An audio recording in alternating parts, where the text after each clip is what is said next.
The Samsung Galaxy S22 Ultra has some of the best hardware and software you can buy in 2022. But what if you took Google's fantastic camera software from its Pixel phones and ran it on the S22's amazing hardware? Let's find out in this S22 Ultra camera test. The free Google Camera Port, or GCam, I'm using for this comparison is from developer BSG, and there's a link to download this specific port in the video description. Also, if you want to know how to install GCam on your S22, you can check out my GCam install guide linked in the description as well. Let's compare a variety of images, including selfies and night mode shots, with both the pre-installed stock Samsung camera app and GCam. Then discuss some important notes and tips about using both apps. To start, here's an umbrella. The stock Samsung camera app delivers a sharp, contrasty photo that looks great. GCam's shot isn't bad, but it's not as bright or sharp, and it's overall just warmer than the stock camera. The crosswalk sign photo came out blurry on the stock camera, but GCam looks nice and crisp. Both apps do a good job with color and controlling highlights. Both apps also do a great job with these trees. Or are they large shrubs? Actually, I think they're shrubs, yeah. Stock camera has a bit of clipping in the highlights and crushes the shadows somewhat. In my opinion, this image gets over sharpened on the stock camera, and basically all parts of the image are in focus. But GCam looks more natural with a better bokeh effect. Once again, GCam captures a warmer, less sharpened image compared to Samsung's stock camera for this house.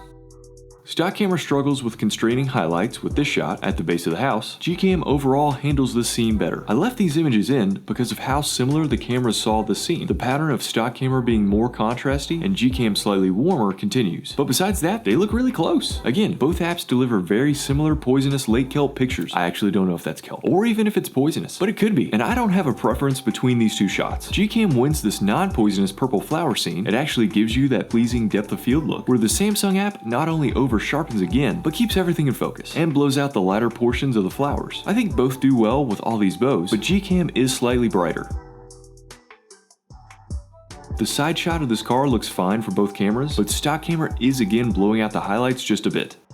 Here's a close-up on that umbrella from earlier. The stock camera was able to focus a little closer than GCam, and I think I do prefer the sharpened look Samsung provides this time. This far shot of a building is a tough one for me. Both apps handle it fine, but I think I'm gonna go with the stock app this time, because it doesn't crush the shadows, particularly in the trees, and the sharpness just adds more texture. This basket shot is simply another example of how similar these cameras can look depending on the scene. For this lamp fixture, this first normal image looks fine on both. GCam is a bit too warm, but no clipping like the stock camera. Switching to portrait mode, I think I prefer the stock camera, even with the crushed shadows. GCam does crop in a bit using portrait mode, but I simply move further away from the lamp to keep the photos as similar as possible for the comparison. Selfies and night shots are up next, but if this video has been helpful so far, please give it a like, and thank you for that. Now for selfies. This is using the main rear camera like all the previous pictures, and I absolutely prefer GCam. It's more natural, less contrasty, and overall just more flattering. Again with the main rear camera. In portrait mode, you can see that GCam is cropping in, but besides that, I still think GCam looks better, especially since the stock camera's edge detection handles the top of my head where my hair once resided pretty poorly. Unfortunately, this GCam port refused to save any images from the selfie camera, but it did record and save video somehow. That said, all I have is the shot from the selfie camera using the stock app, which looks very similar to Samsung's images from the main rear camera. Same story with portrait mode, except the edge detection on the hairless wasteland on top of my head is practically perfect. On to night mode,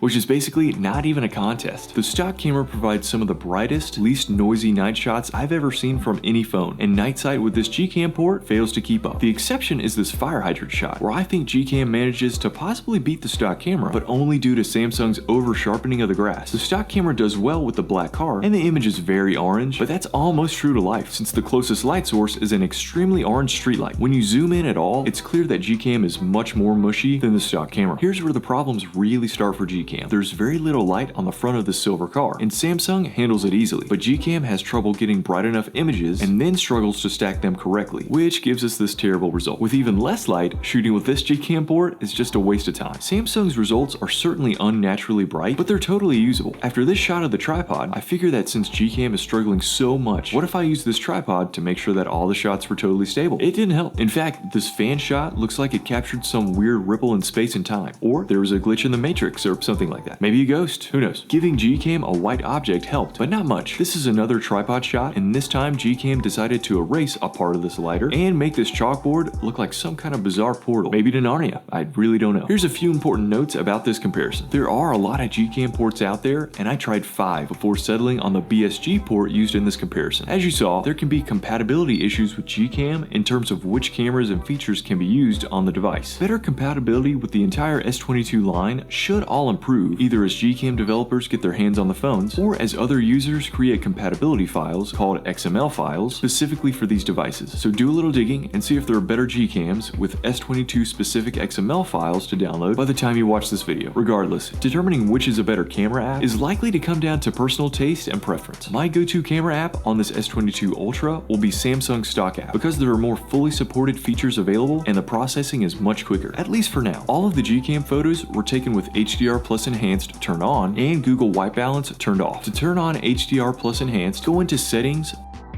More Settings, Advanced, and turn on HDR Plus Control. Then you can select HDR Plus Enhanced from the initial settings menu. For the stock Samsung camera app, I mostly left the default settings on, which means Scene Optimizer is active as well as HDR Auto. I experienced the strange focus assist viewfinder snapping with some of the shots, which is annoying, but it does give you 2 different looks at your subject. All of these photos were taken with the main wide camera, except for the 2 selfies from the selfie camera with the stock app. And I'm using the Snapdragon variant of the S22 Ultra sold in the States, not the Exynos model. I'll be going over video capabilities with the S22 Ultra using a few different apps and some additional hardware like gimbals and filters, so please subscribe if you want to see more, and I'll link that video right here when it's ready. Thank you so much for watching, and if you have a question, please leave a comment and I will answer it perfectly no matter what.